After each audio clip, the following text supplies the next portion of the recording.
Hello les puces, bienvenue dans ce nouveau vlog. Je me suis fait opérer des dents de sagesse il y a 4 jours et du coup là je suis enfermée chez moi depuis 4 jours. Donc j'ai décidé de faire un vlog pour m'occuper un petit peu parce que le temps commence à se faire un peu longuer.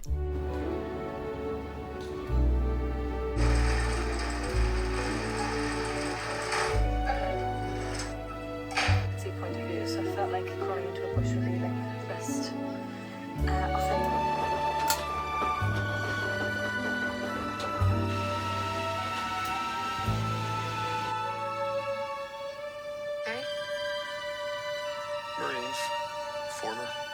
What's the longest kill shot you've ever made?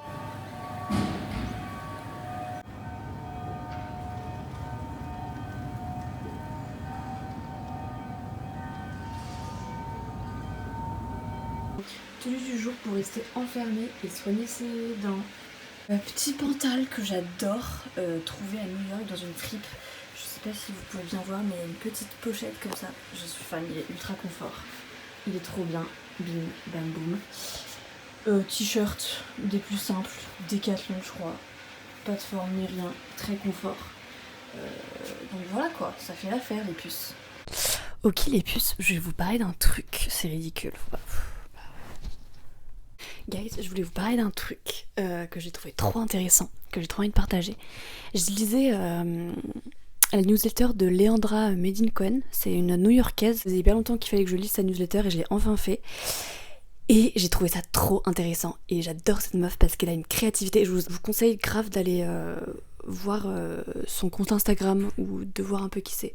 J'aime trop parce que je trouve que c'est l'une des rares personnes dans ce milieu de la mode qui a une vraie créativité genre. Et on voit sa personnalité et elle tente des trucs. Et elle suit un peu les tendances mais elle tente aussi des trucs. Et ça, bah c'est génial. Je sais pas si j'aime son style, mais rien que le fait qu'elle tente, je trouve ça magnifique, je trouve ça trop beau, je suis fan, bref. Et je trouve, petite balle perdue, c'est un peu méchant et tout, mais je trouve que c'est extrêmement rare dans le milieu de la mode de trouver des gens qui ont de la personnalité et qui s'expriment à travers leurs vêtements. Généralement, je trouve que les gens, ils suivent des tendances, ils s'enferment dans ces structures-là, car on n'a eu aucune information sur leur personnalité qui est montrée. Même, et je trouve qu'aujourd'hui, c'est encore pire, parce que le moche est à la mode. Tester, essayer des choses, c'est devenu trendy. Et donc du coup, ça perd de sa saveur et ça n'exprime plus rien, je trouve, de tester aujourd'hui. Je trouve que c'est encore plus pervers et plus vraiment dangereux parce que ça devient trendy de ne plus avoir de personnalité, genre. Et arrêtons de suivre les tendances. Enfin, je sais pas, j'ai pas envie de dire ça parce que on est obligé de suivre des tendances et tout, genre, et il y a des trucs qui sont trop beaux, et puis suivre des tendances, ça nous permet de faire partie d'un groupe, d'appartenir à quelque chose, et je trouve que c'est important, genre, même si c'est hyper structuré et que, ouais, il y a plus rien qui s'exprime, au final, ça fait du bien parfois de suivre des tendances. Mais je pense que c'est vraiment très personnel, je suis personne, guys, on se rappelle bien. Je pense que quand on suit une tendance, je trouve qu'il est très pertinent et qu'il est très intéressant à chaque fois qu'on suit une tendance de rajouter un petit détail, un petit truc à nous, genre qui va venir exprimer notre personnalité. Sinon, bah, on va tous être effacés et notre personnalité, elle servira plus à rien et l'humanité va devenir toute grise et toute nulle et toute moche. Et je pense clairement que c'est ce qui va arriver, mais je trouve que c'est trop triste et que vu qu'on a que ça à foutre, autant essayer de se battre et de faire en sorte que ça arrive le plus tard possible, non ? On revient à Leandra Medin-Cohen. Elle écrit dans sa dernière newsletter une réflexion que j'ai trouvée absolument magnifique. Elle explique que parfois, elle a des envies hyper fortes de créer de nouvelles choses, d'essayer une nouvelle chose. Et elle se rend compte qu'elle a ça quand dans sa vie, elle vient de vivre un truc, elle vient de traverser un combat, elle vient de finir une réflexion, etc. Et je trouve ça hyper intéressant parce que moi, ça m'arrive grave parfois d'avoir envie de tester quelque chose. Et il faudrait maintenant grave que j'analyse de voir si quand j'ai ces envies-là, c'est parce que je viens de traverser quelque chose dans mon cerveau, genre. Trop intéressant, bref. Et elle ajoute aussi que dans ces moments-là, faut pas se foutre la pression. Et ça, j'ai beaucoup aimé parce que moi, je me fous grave la pression. Parfois, je suis hyper anxieuse.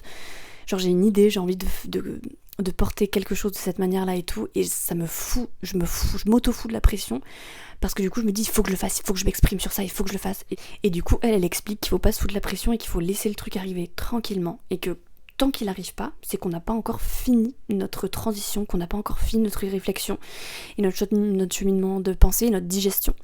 Et elle dit un truc aussi qui est trop beau, c'est qu'elle dit que dans ces moments-là, on redevient un réservoir vide. Et c'est pas négatif, mais justement c'est hyper positif parce que du coup on est vide, on peut ressentir ce sentiment de vide et il faut le voir comme un truc hyper positif parce que ça va faire, il est vide pour pouvoir accueillir encore plus de choses. Et j'ai trouvé ça trop beau. Voilà. Dites-moi ce que vous pensez de cette petite réflexion.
Let me give you a little tour. Okay, so as you can see, J'ai hyper mal à la dent tout d'un coup, ça me fait trop peur, je vais mourir. Ça se voit que c'est un peu gonflé là. À savoir que ça fait 10 ans que je fais de la résistance pour pas me faire enlever les dents de sagesse. Et parce que j'avais trop peur et tout, au final je l'ai fait. Et ça me fait trop bizarre de me dire que j'ai enfin fait, mais vraiment, enfin, 10 ans, donc ça veut dire que, ouais, depuis mes 15 ans, donc une dizaine d'années, et genre, on va dire que c'était une grande peur que j'avais dans ma vie d'adulte, et genre, ma vie d'adulte, elle est très courte. Donc depuis que j'ai un peu conscience du monde et de moi-même, et bah j'ai cette peur, et je viens de l'affronter, genre. C'est pas un truc de ouf. Enfin là, je suis en train de me dire, putain, genre, ça y est, enfin, c'est derrière moi, genre, c'est fait. Putain, qu'est-ce que la vie va encore me réserver, quoi.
Je me sentais un peu angoissée là.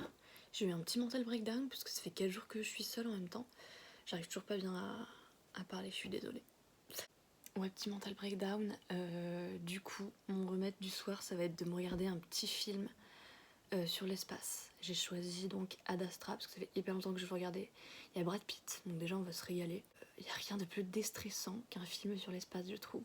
Oh, putain, je vais m'enfoncer dans les méandres de l'univers, ça va me remettre à ma place, ça va me détendre la nouille. Donc voilà les puces, je vous en dirai des nouvelles s'il est bien, genre. Putain, faut que j'arrête de parler parce que ça me fait mal. C'est ciao ciao, c'est à plus tard. Mon toxic trait, comme on dit, c'est d'être persuadée que j'ai encore des chances de devenir astronaute un jour. Alors que j'ai eu 6 de moyenne en maths toute ma vie. Mais je suis persuadée, 100%, que je vais aller là-haut un jour. Sinon, quel est l'intérêt d'être ici? Voilà, faut croire en ses rêves, les pucettes. Faut pas se laisser abattre dans la vie. Petite parenthèse, mais j'aime trop. Parce qu'à chaque fois, ça me surprend. C'est ça qui est incroyable et que j'aime trop aussi. C'est que il y a plein de films, genre, tu peux pas les regarder n'importe quand. Enfin, tous les films, en fait, je crois. Genre, il faut un moment précis, il faut une émotion précise qui soit dans ton cerveau et dans ton cœur à ce moment-là. Je hurle, c'est cringe. Mais vrai, pour que tu puisses regarder un film. Genre, moi, Ad Astra, ça fait genre 1 an, je crois, qu'il est dans ma liste. J'y pense pas quotidiennement, mais j'y pense très souvent à le regarder. Mais jamais je le fais parce que je suis pas dans le mood, genre. Et là, aujourd'hui, je suis dans le mood et je sens que, genre, je suis dans le mood, quoi. Genre, je vais le regarder et je vais être à fond dedans. Parce que je crois que j'avais essayé de le regarder une fois, pas dans le mood du tout.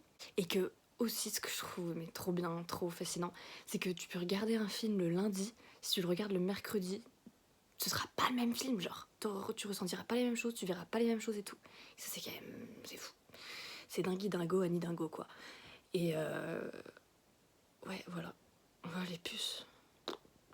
Et si je suis pas dans le mood, bah, quand je regarde un film et que c'est pas mon mood du moment, bah, je vais pas du tout être concentrée. Je vais trouver ça inintéressant. Je vais pas me sentir bien, genre. Alors que j'ai trop envie de regarder ce film. C'est fou. Mais bref, du coup, voilà, j'adore. C'est très chiant parce que du coup, tu peux pas faire ce que tu veux quand tu veux. Je croyais que c'était ça d'être adulte. C'est un mensonge. Mais c'est quand même assez fascinant, quoi. Parce que, enfin, il se passe beaucoup de choses là-dedans qui sont assez fascinantes, les pucettes. Ça, je peux vous le dire. Ladies and gentlemen.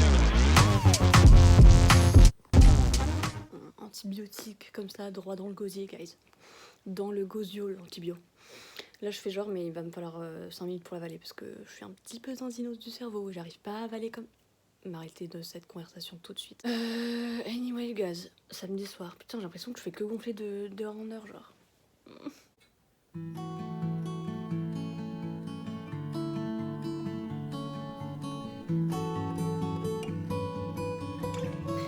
Brad! Oh my god, Brad! Dans ta petite capsule, dans ton petit casque de verre, putain, Brad.